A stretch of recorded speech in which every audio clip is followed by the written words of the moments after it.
Hello guys, সকলোকে স্বাগতম জনাইছো মোৰ এই ভিডিঅ'ৰ তৰফৰ পৰা। আজি মই আকৌ আপোনালোকৰ ওচৰত আহিছো আমাৰ অসমৰ অতিকৈ জনপ্ৰিয় ইউটিউবাৰ বিকাশ চেত্ৰী, তাৰ লগত আন এজন আছে UK07 ৰাইডাৰ। সো তেখেতে যিবোৰ ভিডিঅ'ৰ সৈতে আমাৰ অসমৰ বুকুত যেটো এটা মানে খলকনি সৃষ্টি কৰিছে হেয়া হয়তো আমি সকলোৱে জ্ঞাত। সো আজিৰ সময়ত ইউটিউব বা ফেসবুক প্লেটফৰ্মত যদি আমি চাই থাকো নিশ্চয় তেখেতৰ ভিডিঅ'বোৰ আগতে পাওঁ।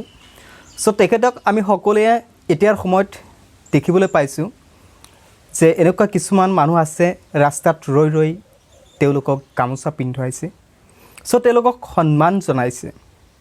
সো আজি আমাৰ সমাজখন কোনফালে গতি কৰিছে তাৰ প্ৰতি যদি আমি লক্ষ্য কৰোঁ তেন্তে বহুত কথা আমাৰ মাজত আহি পৰে। সো সেইবোৰৰ বিষয়ে আজি আমি কথা পাতিম। সো আমাৰ অসমৰ যুৱক যুৱতীয়ে কেনেকৈ নিজক স্বাৱলম্বিতাৰ এক নিদৰ্শন দাঙি ধৰিছে হেয়া হয়তো আমি অসমৰ এনেকুৱা কিছুমান ইউটিউবাৰ আছে যিকেইটা ইউটিউবৰ পৰা আমি সেইখিনি কথা বুজিব পাৰোঁ।